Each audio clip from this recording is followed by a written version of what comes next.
has come. For 300 years, we prepared, we grew stronger.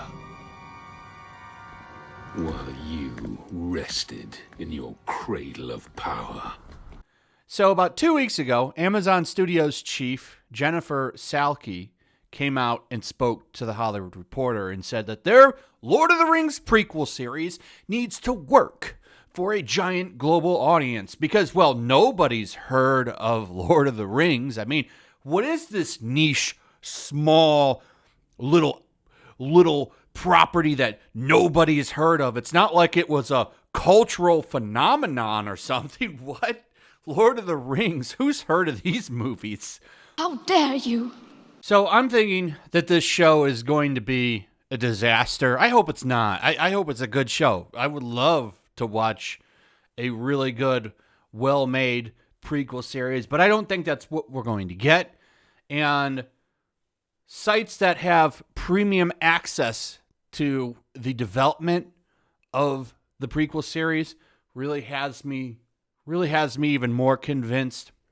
So the fan site, The One Ring, which does appear to have some kind of connection to Amazon Studios, as Bounding Comics points out here, as they were the first to receive and publish the official synopsis of the show back in January, which sounded woke. This show is going to be a woke disaster, and they're already jumping to the defense of Amazon, which shouldn't be too surprising when it comes to Access Media, which is basically what this site wants to be, is Access Media, because, well, they're The One Ring, and from what I understand, they're a pretty big Lord of the Rings website that gets tips. Nerdrotic, I believe, quotes them often. However, I don't know if that's going to continue as they're attacking the man. I'll go through that in a second. But you've got this website now jumping up to defend Amazon, which, you know, naturally they're going to do, right? Because they have a connection to the studios. So that means you will never be able to get an honest opinion from theonering.net. You'll never get an honest opinion from them. Because if they were to give bad reviews to the show or badmouth the decisions of the show, they will lose that connection to the studio that they have.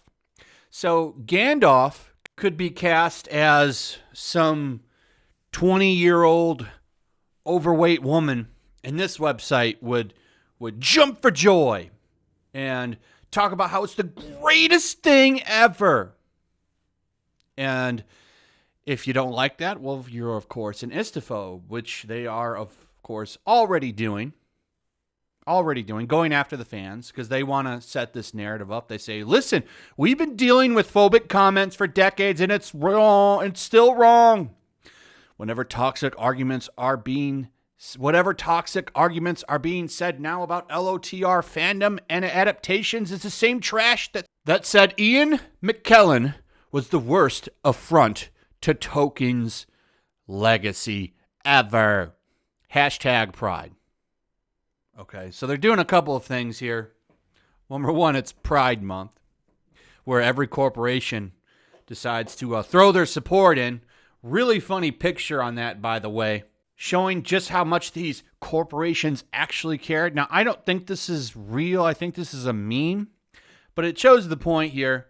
Bethesda, all these different branches, got Brazil, France, and the regular Bethesda here. But then Bethesda Middle East, well, they didn't change their logo. Now, like I said, I don't think this is real. I think this is a joke somebody made, but it's true. Whatever, if there is a Middle East Bethesda, they are not going to change their name. That's how much these companies actually care. They don't care. And I think people are finally, I don't know what took them so long, starting to figure that out. I've noticed that going around. There were a lot of memes yesterday talking about how, it's June 1st. Here come all of these corporations. They care. They don't care. They just want you to buy your stuff. They want you to buy their stuff. That's what they want. So, anyway, that's kind of off the point a little bit. Let's go back to this, and we'll go back to Twitter in a second.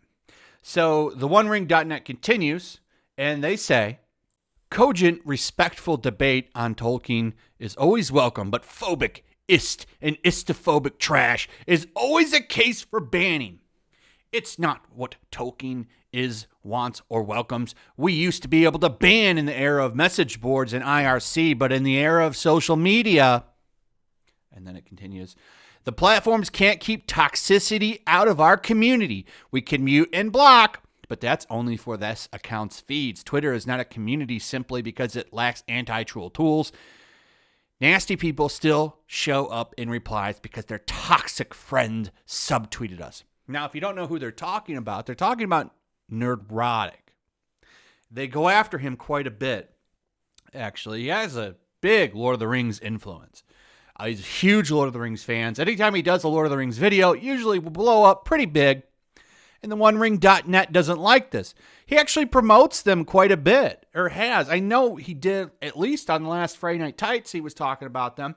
And this is how they were paying back. Oh, thanks for the traffic, which I'm sure has been considerably down since the last Hobbit movie. Let's be real. The thing that's keeping this website going is that prequel series.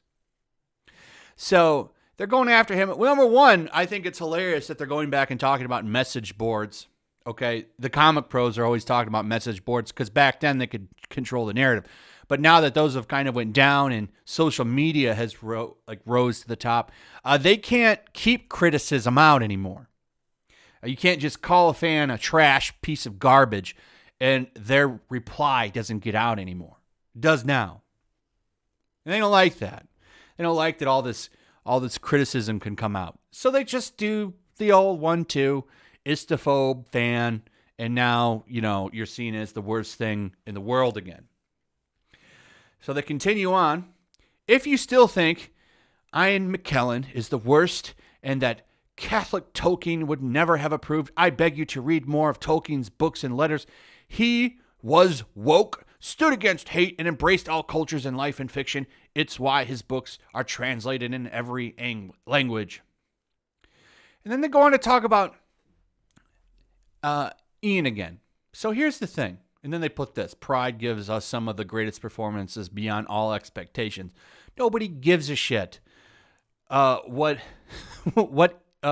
Ian likes to do. Nobody cares, okay?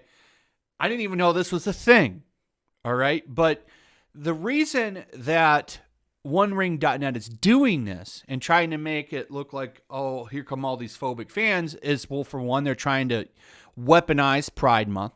It's exactly what they're doing here, to go after Nerdrotic and people that are criticizing Amazon Prime's new series. It's exactly what OneRing.net is doing. And it can be pretty damaging. It can be pretty damaging if that happens. Because you could have, there's a real chance that you could see like a Nerdrotic get deplatformed because of something like this. But I would challenge you to go and look and see if he's ever said anything. I guarantee you he never has, because nobody cares. Nobody cares. No one has come out and said, oh, Ian likes dudes. Uh-oh, he's a bad Gandalf. Oh, he's a great Gandalf. No, I don't ever remember having this conversation with anybody. And I was all in on those Lord of the Rings movies, like most people. I don't remember one person ever bringing that up.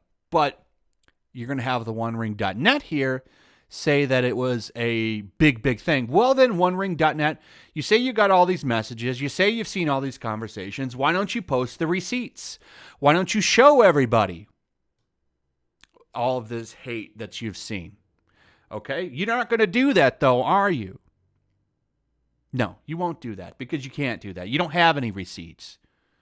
You don't have any receipts whatsoever.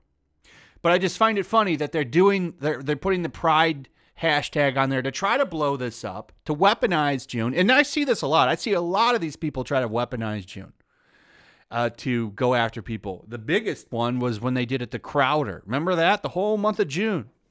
It's pretty much like, let's try to get him. So more stuff with Nerdrotic. Let's see, that's strange. He's talking about this with Gandalf. That's strange. I was obsessively following Ever article, post, thread, and didn't see any of this. Maybe there was a couple, maybe a few, nothing worth taking seriously. This is how it begins. Throw fans under the bus for access. Disappointed, but not surprised in the least. And then OneRing.net comes back. Ignorance does not preclude fact. Ian McKellen wrote on the subject. He says, are you talking about this? Some chat rooms 20 years ago? Come on, no one thinks Amazon show will suck because the actors might be gay. People will think it'll suck because Amazon isn't going to respect the lore. This is from just some guy, a man of color that lives in Chicago, by the way. And he, Ring.net calls him racist, which I find funny. People come back and clap back and say, hey, this dude is a black man, right? And you're calling him racist for talking about lore, because they say respect the lore is becoming coded language for racist perspectives on a text that never describes color. And then they go after Nerdrotic again directly. This fan site has 123,000 followers, by the way. And they call him out. They're trying to call him racist, basically, here. So, kind of damaging, but not surprising, as Nerdrotic himself said. So, Bounding into Comics did some pretty good coverage here. Check them out, and we'll see what happens. I just think that this show is going to be a disaster. You've already got this website trying to be good little shills and deplatforming, who will probably be the show's biggest critic. So, anyway, that's pretty much it. Let me know what you guys think about all this in the comments below. Also, if you would, please like, subscribe, share the video. Make sure you're still subscribed. Hit that notification bell, and I will see you guys on the next one. Peace. Also, if you want to help support the channel, check out my Teespring store. There's a link in the description. You can find some merchandise in there that you might want to check out. Also, take a moment. Make sure you're still subscribed to the channel. There's something going on right now, and they've been unsubscribing people. So just take a second and double check on that, and subscribe if you're new.